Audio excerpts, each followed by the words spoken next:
Hello student. तो आज हम लेकर आए हैं एक नया टॉपिक इंडोक्राइनोलॉजी का, जिसका नाम है इसलेट ऑफ लैंगरहैंस। ये टॉपिक का नाम है इसलेट ऑफ लैंगरहैंस। इसको समझेंगे आज हम। तो इसको समझने के लिए आपको सबसे पहले पेंक्रियाज को समझना होगा, ठीक है। तो सबसे पहले जानते हैं हम लोग पेंक्रियाज के बारे में।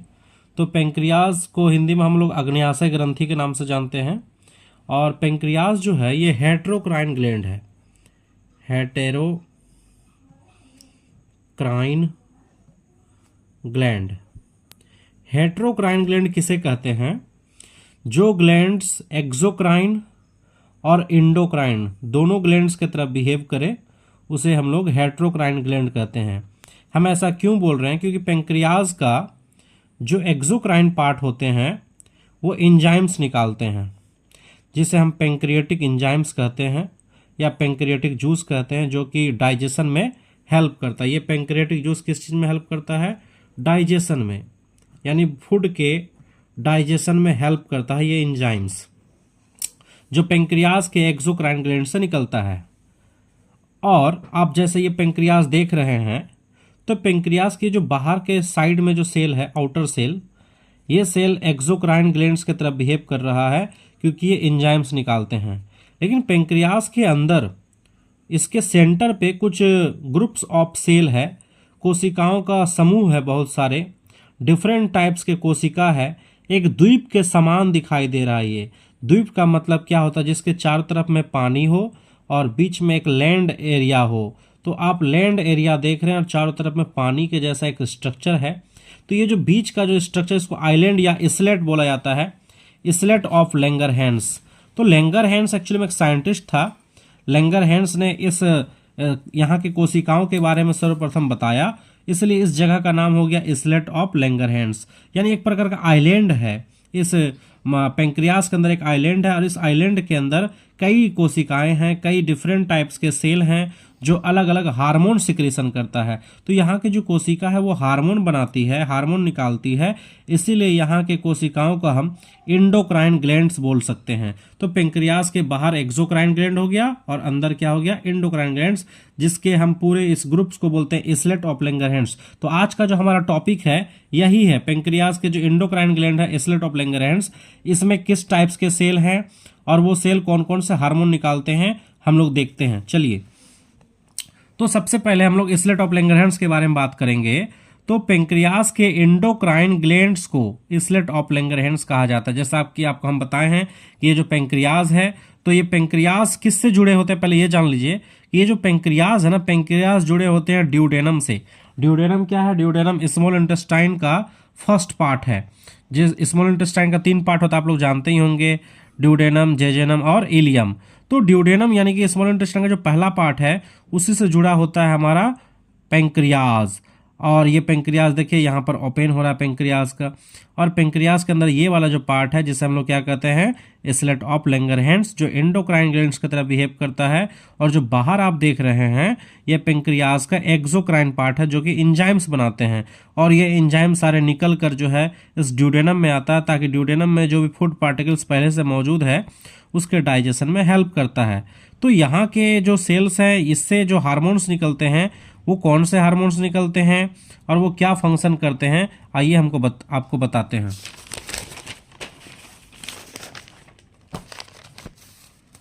तो पेंक्रियाज के जो इसलेट ऑफ लैंगरहैंस है उसमें 4 प्रकार के कोशिकाएं पाई जाती है, 4 प्रकार के सेल पाई जाती है उस ग्रुप्स के अंदर, जो अलग अलग हार्मोन्स निकालती है। जैसे कि सबसे पहले मान लेते हैं अल्फा सेल। आप अल्फा सेल को ए सेल भी बोल सकते हैं, आप इसको ए सेल भी बोल सकते हैं अल्फा सेल को।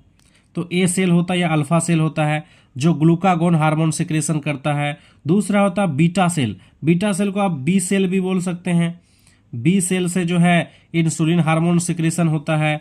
तीसरा होता है डेल्टा सेल। डेल्टा सेल को आप डी सेल भी बोल सकते हैं, ठीक है। तो डी सेल से क्या निकलता है? सोमेटोस्टेटिन। एक और सेल है उसका नाम है पीपी सेल। पीपी सेल का पूरा नाम है पेंक्रियाटिक पॉलीपेप्टाइड सेल, जो कि निकालता है पेंक्रियाटिक पॉलीपेप्टाइड्स हार्मोन्स। तो यहाँ पर 4 प्रकार के हम सेल के बारे में बताएं और उस चारों प्रकार के सेल जो है अलग अलग कुछ हार्मोन्स निकालते हैं, जो कि यहाँ पर नाम हम मेंशन कर दिए हैं, ठीक है। तो अगर हम बात करें यहाँ पर अरेंजमेंट देखें कि जो पेंक्रियास के जो हमारे इसलेट ऑफ लैंगरहैंस के जो सेल है उनका अरेंजमेंट कैसा होता है, तो जो साइड में चारों तरफ पेरीफेरी मतलब चारों तरफ जो सेल है, ये जो आप साइड में देख रहे हैं सबसे बाहर की तरफ जो सेल देख रहे हैं ये सारे सेल होते हैं अल्फा सेल। अल्फा सेल का मतलब हो गया ए सेल। ये साइड में यानी कि चारों साइड जो सेल है हमारा पेरीफेरी चारों तरफ, वो कौन सा सेल होंगे, अल्फा सेल होंगे। और सेंटर पर एकदम बिल्कुल बीच में मिडिल पर अगर हम बात करें मिडिल में, मिडिल पोजीशन पे जो है, मिडिल पोजीशन पे कौन से सेल होते हैं, तो बोलेंगे बीटा सेल होते हैं जो कि इंसुलिन हार्मोन का सिक्रेशन करता है। उसके बाद ये बीटा सेल और अल्फा सेल के बीच में फैला होता है स्कैटर्ड, स्कैटर्ड मतलब बिखरा पड़ा होता है, बिखरा पड़ा होता है दो प्रकार के सेल, एक तो हमारा डेल्टा सेल हो गया और दूसरा पीपी सेल हो गया। ये दोनों जो है स्कैटर्ड होते हैं। स्कैटर्ड, स्कैटर्ड का मतलब ये हो गया कि ये फैला होता है, बिखरा पड़ा हुआ रहता है। ठीक है, तो आप अरेंजमेंट देख लिए कि इसलेट ऑफ लैंगरहैंस में जो कोशिकाओं का जो अरेंजमेंट है वो कैसा अरेंजमेंट होता है। समझ में आ गया बात को। चलिए अब हम लोग क्या करेंगे, एक एक हार्मोन्स यानी एक सेल से जो भी हार्मोन्स निकलते हैं वो सारे हार्मोन्स के बारे में चर्चा करेंगे। तो जो सबसे पहला हार्मोन्स है हमारा उसका नाम है ग्लूकागोन हार्मोन। क्या नाम है, ग्लूकागोन हार्मोन। अब ये ग्लूकागोन हार्मोन्स के बारे में हम लोग पूरा डिटेल्स में समझेंगे। लिखा हुआ है कि यह हार्मोन इसलेट ऑफ लैंगरहैंस के अल्फा सेल से रिलीज होता है। तो यहाँ नोट डाउन करने वाली बात यह है कि अल्फा सेल से कौन से हार्मोन रिलीज होते हैं, तो बोलेंगे ग्लूकागोन हार्मोन रिलीज होते हैं। अच्छा, ये हार्मोन रिलीज होकर कहाँ जाएगा, कुछ ना कुछ तो टारगेट होगा इसका, यानी कि ये पेंक्रियास से निकलकर कहाँ जाएगा, तो पेंक्रियास से ग्लूकागोन निकलकर चला जाएगा ब्लड के थ्रू लीवर सेल्स के पास। किसके पास चला जाएगा, लीवर सेल के पास जाएगा। लीवर सेल के पास कैसे पहुंचेगा, by the blood, blood vessels के द्वारा जो है वो कहां पहुंच जाएगा, लीवर के पास पहुंचेगा। अब सवाल उठता है कि लीवर के पास क्यों जाएगा ग्लूकागोन, क्या काम करेगा वहां जाके, तो हम अभी आपको बताते हैं कि लीवर के पास जाके यह क्या काम करता है। तो देखिएगा कि ग्लूकागोन का क्या काम है।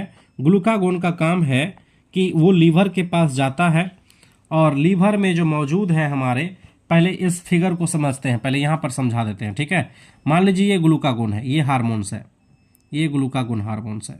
ठीक है, जो कहां से निकलता है, अल्फा सेल से निकलता है ऑफ पेंक्रियाज, इसलेट ऑफ लैंगरहैंस भी बोल सकते हैं आप।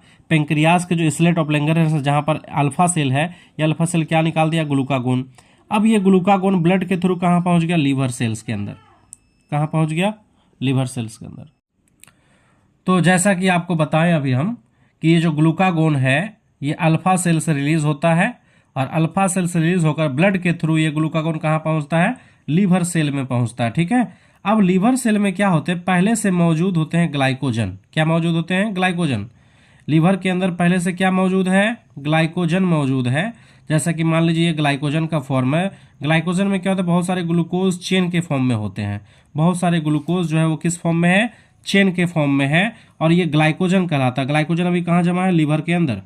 तो जैसे ये ग्लूकागोन लीवर पे पड़ता है तो ये ग्लाइकोजन कन्वर्ट हो जाता है ग्लूकोज में, यानी ये जो चेन में जो ग्लूकोज है ये सब टूट जाते हैं, ब्रेक हो जाते हैं और वो क्या बन जाते हैं, ग्लूकोज बन जाते हैं। यानी इस चेन के सारे ग्लूकोज जो है छोटे छोटे टुकड़ा में, यानी छोटे छोटे स्मॉल स्मॉल ग्लूकोज में क्या होते हैं, कन्वर्ट हो जाते हैं। इस प्रोसेस को हम लोग बोलते हैं ग्लाइकोजिनोलाइसिस। ग्लाइकोजिनोलाइसिस का मतलब ये हुआ, ग्लाइकोजन लाइसिस, यहाँ पर दो वर्ड है, ग्लाइकोजन प्लस लाइसिस। तो ग्लाइकोजन प्लस लाइसिस जो है यहाँ पर दो वर्ड है, एक वर्ड है ग्लाइकोजन, ग्लाइकोजन, और दूसरा वर्ड है लाइसिस, लाइसिस। दोनों को मिलाकर बोलते हैं ग्लाइकोजिनोलाइसिस। तो ग्लाइकोजन का मतलब जो लीवर के अंदर हमारे ग्लाइकोजन मौजूद है ये, और लाइसिस का मतलब था टूटना। तो ये जो ग्लाइकोजन जो लॉन्ग चेन में है ये क्या हो जाता है, टूट जाता है और टूट कर ये छोटे छोटे क्या बन जाते हैं, ग्लूकोज, एक एक सेपरेट सेपरेट क्या बन जाते हैं, ग्लूकोज बन जाते हैं। इसी प्रोसेस को कहते हैं ग्लाइकोजिनोलाइसिस। और इस प्रोसेस में हेल्प कौन किया, ग्लूकागोन। यानी ग्लूकागोन लीवर सेल पे पड़ा और लीवर सेल के अंदर जो ग्लाइकोजन है वो कन्वर्ट हो गया ग्लूकोज में। इस प्रोसेस को क्या बोलते हैं, ग्लाइकोजिनोलाइसिस कहते हैं। तो फाइनली ये स्ट्रक्चर हम देख चुके हैं। अब इसी स्ट्रक्चर को यहाँ लैंग्वेज में लिखाया गया है। वो लैंग्वेज में क्या लिखा हुआ है कि ग्लूकागोन लीवर सेल पर पड़कर, कहां पर पड़ता है, लीवर सेल पे पड़ता है। ग्लाइकोजन को, किसको, ग्लाइकोजन को ग्लूकोज में बदल देता है, जिससे ब्लड में ग्लूकोज का लेवल क्या हो जाता है, बढ़ जाता है। यानी जब लीवर से ग्लाइकोजन को निकाल के कहाँ डाल देगा, ब्लड में, तो ब्लड में क्या बन गया, ग्लूकोज। तो ब्लड में क्या, ग्लूकोज का लेवल क्या हो गया, बढ़ गया, जिससे ब्लड में ग्लूकोज का लेवल बढ़ जाता है। यह तभी लीवर सेल पर पड़ता है जब ब्लड में ग्लूकोज का लेवल कम होता है। मेरा कहने का मतलब हुआ कि जब ब्लड में ग्लूकोज का लेवल कमी महसूस होगा तो ये जो ग्लाइकोजन है। अब हम आपको बताएंगे कि जो इंसुलिन है, इंसुलिन का केमिकल स्ट्रक्चर कैसे होता है उसको थोड़ा समझेंगे, उसमें कितने अमीनो एसिड होते हैं। मान लीजिए कि सबसे पहले इंसुलिन में 2 चेन होते हैं, एक चेन ये है और दूसरा चेन ये है, ठीक है। इस चेन का नाम है अल्फा चेन, अल्फा चेन। नीचे वाला जो चेन है उसका नाम है बीटा चेन, ठीक है, बीटा चेन। अल्फा चेन में जो एमिनो एसिड है वो लगभग क्या 21 एमिनो एसिड होते हैं। कितने होते हैं, 21 एमिनो एसिड होते हैं। और जो बीटा चेन है इसमें 30 एमिनो एसिड होते हैं। कितने एमिनो एसिड होते हैं, 30 एमिनो एसिड। तो टोटल कितना हो गया, 51 एमिनो एसिड। तो अगर आपसे पूछा जाए कि इंसुलिन जो है इंसुलिन में कितने एमिनो एसिड होते हैं, तो बोलेंगे 51 एमिनो एसिड। कितने चेन होते हैं, तो बोलेंगे 2 चेन, अल्फा चेन और बीटा चेन, ठीक है। अब ये जो एमिनो एसिड है, तो एमिनो एसिड के जो दोनों चेन है एक दूसरे से एक बॉन्ड से जुड़े होते हैं। मान लीजिए यहाँ पर बीच में एक बॉन्ड है, ये है और ये है, मान लीजिए। तो ये जो बॉन्ड है इसका नाम है डाइसल्फाइड बॉन्ड। क्या नाम है, डाइसल्फाइड बॉन्ड। लेकिन कौन सा डाइसल्फाइड बॉन्ड, तो बोलेंगे इंटर। क्या बोलेंगे, इंटर। जैसा यहां लिखा हुआ है कि इंटर और इंट्रा 2 प्रकार के होते हैं। तो ये दोनों जो है इसको बोलते हैं इंटर डाइसल्फाइड बॉन्ड। ये कैसा बॉन्ड है, इंटर डाइसल्फाइड बॉन्ड, ठीक है। और ये जो इंटर डाइसल्फाइड बॉन्ड बना, ये जो एमिनो एसिड है यह सिस्टीन, कौन सा एमिनो एसिड है, सिस्टीन। और ये भी कौन सा है, सिस्टीन। ये भी कौन सा है, सिस्टीन। और ये भी कौन सा है, सिस्टीन। यानी जो डाइसल्फाइड बॉन्ड का फॉर्मेशन होता है सिस्टीन और सिस्टीन एमिनो एसिड के बीच में होता है। अच्छा, कितना इंटर डाइसल्फाइड बॉन्ड है, 2। तो कितना है, 2 इंटर डाइसल्फाइड बॉन्ड, ठीक है। अब बाहर पे जो आप देख सकते हैं, बाहर पे एक इंटर डाइसल्फाइड बॉन्ड है। तो अगर मान लेते हैं कि यहाँ पर बाहर में, यहाँ मान लीजिए सिस्टीन है और ये भी सिस्टीन है, तो इसके और इसके बीच में भी एक बॉन्ड बन गया। तो जो बाहर से बॉन्ड बना इसको बोलेंगे इंट्रा डाइसल्फाइड बॉन्ड। क्या नाम पड़ गया इसका, इंट्रा माने हो गया बाहर, और इंटर के मतलब दोनों बॉन्ड्स के, दोनों चेन के बीच में हो गया। तो कितने प्रकार के डाइसल्फाइड बॉन्ड मिला हमको इंसुलिन में, 2 प्रकार के डाइसल्फाइड बॉन्ड। एक है इंटर डाइसल्फाइड बॉन्ड, दो चेनों के बीच में है, और एक है इंट्रा डाइसल्फाइड बॉन्ड जो सिर्फ अल्फा चेन में मौजूद है। और ये डाइसल्फाइड बॉन्ड जो है वो 2 प्रकार के होते हैं इंसुलिन के अंदर में। एक होता है इंटर डाइसल्फाइड बॉन्ड और दूसरा होता है intra disulphide bond. Inter disulphide bond जो होते हैं वो अल्फा और बीटा चेन के बीच में होता है, जबकि इंट्रा डाइसल्फाइड बॉन्ड केवल अल्फा चेन के जो एमिनो एसिड है उसी के बीच में होता है। दूसरा पॉइंट आप यह याद रखिएगा कि डाइसल्फाइड बॉन्ड जो है वो सिस्टीन और सिस्टीन एमिनो एसिड के बीच में ही होता है। तो ये तो था हमारा इंसुलिन का स्ट्रक्चर, आप इसको ध्यान से नोट डाउन कीजिए। और अगर कुछ यहाँ पर समझ में नहीं आता तो आप कमेंट्स में पूछ सकते हैं, ठीक है। तो ये हम बात कर चुके हैं यहाँ पर वही स्ट्रक्चर के बारे में कि इंसुलिन जो होते हैं, इंसुलिन में 2 चेन होते हैं, अल्फा चेन और बीटा चेन। अल्फा चेन में 21 एमिनो एसिड होता है, बीटा चेन में 30 एमिनो एसिड होता है, यानी कि टोटल इंसुलिन में 51 एमिनो एसिड होता है, ठीक है। और यहाँ 2 प्रकार के हमको डाइसल्फाइड बॉन्ड मिला, एक इंटर डाइसल्फाइड बॉन्ड और दूसरा इंट्रा डाइसल्फाइड बॉन्ड, ठीक है। अब हम लोग बात करेंगे इसलेट ऑफ लैंगरहैंस से निकलता है उसका तीसरा हार्मोन, उसका नाम है सोमेटोस्टेटिन। सोमेटोस्टेटिन का क्या काम है, तो पहले ये जान लीजिए कि यह हार्मोन इसलेट ऑफ लैंगरहैंस के डेल्टा सेल से रिलीज होता है। अल्फा सेल से ग्लूकागोन निकला, बीटा सेल से इंसुलिन निकला और डेल्टा सेल से ये निकलता है जिसका नाम है सोमेटोस्टेटिन। अब इसका काम क्या है? तो इसका काम क्या है यहां ध्यान दीजिएगा। बता रहा कि अल्फा सेल और बीटा सेल, यहां पर एक चीज और समझिएगा कि मान लेते हैं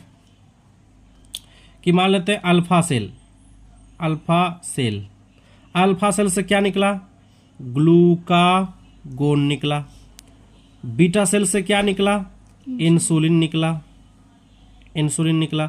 अब मान लीजिए ये हार्मोन अगर ज्यादा निकल रहा, जरूरत से ज्यादा, इसका काम नहीं है तो इनके सिक्रीशन को रोकना भी है। तो जो हमारा डेल्टा सेल है, डेल्टा सेल से निकलता सोमेटोस्टेटिन।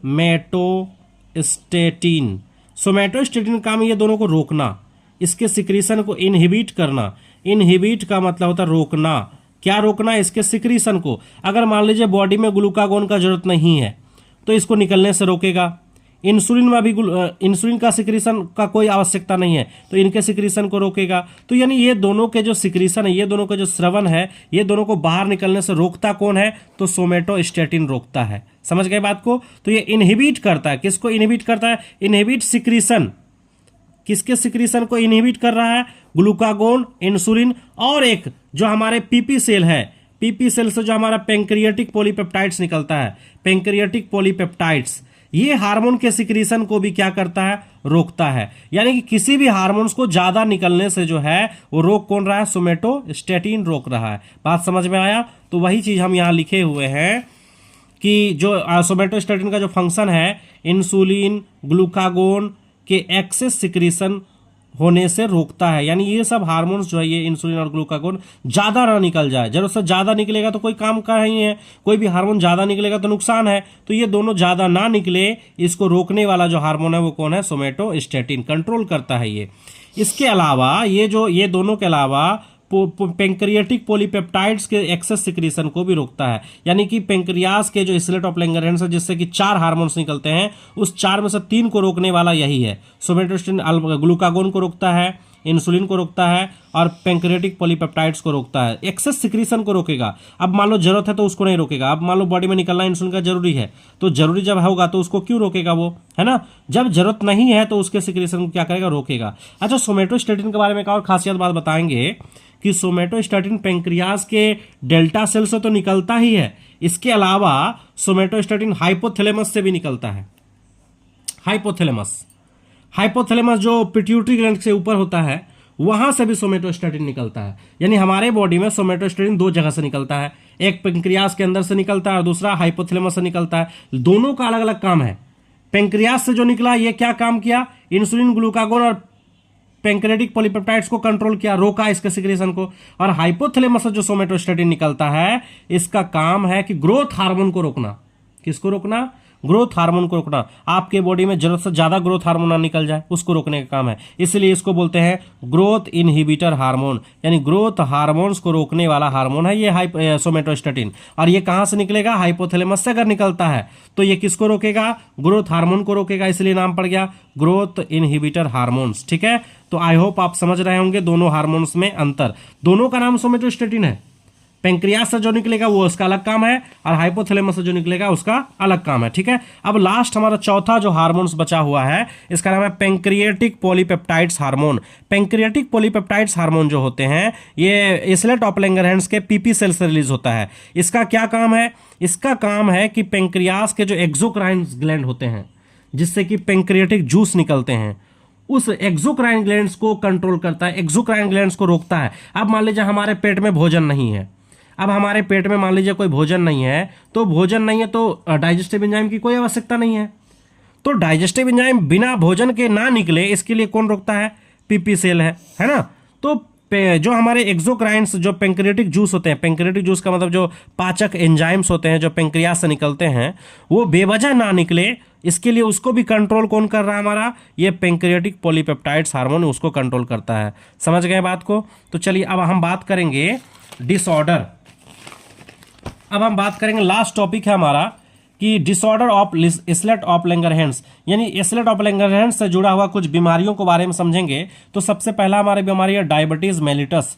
डायबिटीज मेलिटस कौन सा बीमारी है, इसको आइए देखते हैं। लिखा हुआ इंसुलिन हार्मोन के कम सिक्रीशन के कारण। अगर मान लीजिए किसी के पेंक्रियास से इंसुलिन हार्मोन बहुत कम निकल रहा है, बीटा सेल से इंसुलिन हार्मोन बहुत कम निकल रहा है, अगर इंसुलिन हार्मोन कम निकलेगा तो ब्लड में ग्लूकोज का लेवल ज्यादा हो जाएगा, क्योंकि इंसुलिन का क्या काम है, ज्यादा ग्लूकोज को लीवर में लेके जाना। अब इंसुलिन है ही नहीं तो ग्लूकोज को लेके जाने वाला कोई नहीं होगा ब्लड से, तो ब्लड में ग्लूकोज का लेवल क्या होगा, बढ़ जाएगा। जब ब्लड में ग्लूकोज का लेवल बढ़ेगा तो इसी बीमारी को हम लोग शुगर कहते हैं, या मधुमेह भी बोलते हैं, डायबिटीज बोलते हैं, कई नाम से जानते हैं। लेकिन डायबिटीज बीमारी का पूरा नाम है डायबिटीज मेलिटस, से हम लोग सिर्फ डायबिटीज बोल के छोड़ देते हैं कि कौन सा बीमारी हुआ, डायबिटीज हुआ, लेकिन डायबिटीज बीमारी का पूरा नाम है डायबिटीज मेलिटस। ठीक है, तो डायबिटीज मेलिटस बीमारी क्यों होता है, क्योंकि हमारे बॉडी में इंसुलिन का कमी हो जाता है, और जब इंसुलिन का कमी होगा तो ब्लड में ग्लूकोज का लेवल ज्यादा हो जाएगा। ठीक है, अब मान लीजिए ब्लड में ग्लूकोज का लेवल ज्यादा होगा तो क्या होगा, वो ब्लड में जो ज्यादा ग्लूकोज है ना वो पेशाब के द्वारा बाहर निकलने लगेगा, यूरिन के द्वारा जो है ग्लूकोज ज्यादा निकलने लगेगा। तो लक्षण क्या होगा, यूरिन के साथ एक्सेस ग्लूकोज क्या होता है, बाहर निकलने लग जाता है। तो जो व्यक्ति को शुगर बीमारी होगा कैसे पहचानेंगे कि उसको शुगर है कि नहीं, तो वो जहां पेशाब डोनेट करेगा, जहां पर पेशाब मूत्र विसर्जन करेंगे वहां पर कुछ देर के बाद चींटी लग जाएगा। अब चींटी क्यों लगेगा, क्योंकि उसके पेशाब में ग्लूकोज होगा, ग्लूकोज बाहर निकलेगा, और ग्लूकोज एक मीठा पदार्थ होता है, और वो पेशाब जहां करेगा तो वहां पर चींटी लग जाएगा। वो चींटी जो है वो मीठा को देखते हुए आगे आ जाएगा। तो अगर किसी के पेशाब जहां हो रहा है वहां पर चींटी लग रहा है तो इसका ये लक्षण है कि उसको डायबिटीज बीमारी हो चुका है। ठीक है, तो ये तो एक लक्षण था, इसके अलावा और भी कुछ लक्षण है। अब डायबिटीज बीमारी ना दो प्रकार के होते हैं, एक टाइप 1 होता है, एक टाइप 2 होता है। ज्यादातर खतरनाक जो जिसको हम लोग बोलते हैं ज्यादा बीमारी टाइप 2 ही होता है, टाइप 1 नॉर्मली होता है। तो टाइप 1 टाइप 2 क्या है, लिखा हुआ है कि अगर मान लीजिए टाइप 1 को आई और एक नाम से जानते हैं, IDDM। IDDM का मतलब क्या हुआ, इंसुलिन डिपेंडेंट डायबिटीज मेलिटस।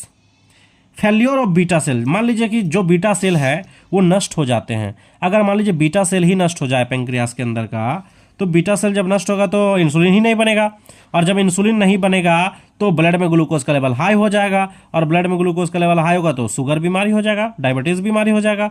और दूसरा ये हो सकता है कि टाइप 2 में क्या होता है, इसको बोलते हैं NIDDM। NIDDM का मतलब होता है non insulin dependent diabetes mellitus, यानी failure of insulin. Beta cell ठीक रहता है लेकिन किसी कारणवश वो सेल उतना ज्यादा हार्मोन नहीं बना पाता है, इंसुलिन हार्मोन ज्यादा नहीं निकल पाता है। तो जब इंसुलिन हार्मोन ज्यादा नहीं निकल पाएगा तो भी वही बीमारी होगा, ब्लड में ग्लूकोज का लेवल हाई होगा तो शुगर होगा, डायबिटीज होगा। जो ये पूछता है बहुत सारे बच्चे या बहुत सारे टीचर्स या बहुत सारे लोग ऐसा पूछता है कि बताइए डायबिटीज बीमारी क्या हमारे माता पिता से बच्चों में आ सकता है क्या, कि डायबिटीज बीमारी क्या अनुवांशिक बीमारी है। तो बिल्कुल डायबिटीज ये जो टाइप 2 है, ये टाइप 2 जो है ना, अगर किसी को टाइप 2 है तो हुआ है तो ये अनुवांशिक ही हो सकता है, ये माता पिता से बच्चों में भी आ सकता है डायबिटीज बीमारी। तो बता रहा इनहेरिटेड भी हो सकता है। और 30 साल से उम्र के लोगों को जो भी डायबिटीज होगा तो समझेंगे वो टाइप 2 वाला हुआ है, और यहाँ पर मान ले 20 साल के नीचे से का बच्चा को हुआ किसी को डायबिटीज तो वो टाइप 1 होता है। यानी टाइप 1 बीमारी जो होता है 20 साल से कम एज वाले को होता है, और टाइप 2 जो होता है वो 30 साल से ऊपर के एज को, यानी कि लगभग जो है टाइप 2 ही होता है। क्योंकि जितने भी बूढ़े लोग हैं 40-45 साल के, 50 साल के जो लोग हैं उसको डायबिटीज अगर हो रहा है तो मतलब वो टाइप 2 है। समझ गए बात को। तो ये था हमारा डायबिटीज बीमारी के बारे में। अब एक और बीमारी बचा हुआ है जो कि है, इसका नाम है हाइपोग्लाइसेमिया। हाइपोग्लाइसेमिया क्या है, इंसुलिन हार्मोन के एक्सेस सिक्रीशन से, अगर मान लीजिए इंसुलिन हार्मोन ज्यादा निकलने लग जाए, इंसुलिन डायबिटीज बीमारी तो कम निकलने से हुआ, अगर इंसुलिन हार्मोन कम निकलेगा तो डायबिटीज होगा, इंसुलिन हार्मोन ज्यादा निकलेगा तब ये बीमारी होगा हाइपोग्लाइसेमिया। इस बीमारी, अब मान लीजिए सोचिए, अगर सोचिए कि इंसुलिन हार्मोन ब्लड में ज्यादा निकल जाए, तो जब ज्यादा निकलेगा इंसुलिन तो वो ज्यादा ग्लूकोज को पकड़ेगा, यानी ब्लड से सारे ग्लूकोज को पकड़ के वो लीवर में जाकर जमा कर देगा, यानी ब्लड में ग्लूकोज का लेवल क्या हो जाएगा, कम हो जाएगा। तो ब्लड में ग्लूकोज का लेवल जब कम हो जाता है तभी बोलते हैं इसको हाइपो माने कम, ग्लाइसेमिया मतलब ग्लूकोज का लेवल, जब ब्लड में ग्लूकोज का लेवल कम हो जाए तब हम उसको हाइपोग्लाइसेमिया कहते हैं। इसका लक्षण क्या होगा, तो वही लक्षण है लो ब्लड ग्लूकोज लेवल। अगर आप ब्लड टेस्ट कीजिएगा तो उसमें ग्लूकोज का बहुत मात्रा कम होगा। हंगर मतलब आपको भूख लगेगा, आप ब्लड में ग्लूकोज का मात्रा कम होगा तो आपको भूख लगेगा ही। और उसके बाद स्वेटिंग, आपका पूरा बॉडी में पसीना पसीना होगा। डबल विजन, आपको सही से कुछ दिखाई नहीं देगा, किसी को देखिएगा ना धुंधला धुंधला दिखाई देगा, ऐसा लगेगा तुमको कि हम दो आदमी को देख रहे हैं, दो चीजों को देख रहे हैं, कुछ भी देखिएगा दो लगेगा। ठीक है, तो आई होप आप लोगों को शायद समझ में आ गया कि हम जिस टॉपिक पे आज चर्चा किए, जिसका नाम था हमारा इसलेट ऑफ लैंगरहैंस। और इसलेट ऑफ लैंगरहैंस क्या, ये पेंक्रियाज का एंडोक्राइन ग्लैंड है। और इससे हम लोग 4 हार्मोन्स के बारे में पढ़े। 4 हार्मोन्स में से क्या क्या है, ग्लूकागोन, इंसुलिन, सोमेटोस्टेटिन और पेंक्रियाटिक पॉलीपेप्टाइड्स। और ये चारों हार्मोन्स कौन से सेल से निकलते हैं, और इस ग्लैंड से जुड़े हुए जो 2 बीमारी है, इंसुलिन डायबिटीज और एक हाइपोग्लाइसेमिया, ये सारी चीज़ों को हम जिक्र कर दिए हैं। तो आप अच्छे से वीडियो को देखिए और बैक करके भी देख सकते हैं, और अच्छे से नोट्स बना के आप पढ़ाई कीजिए। धन्यवाद।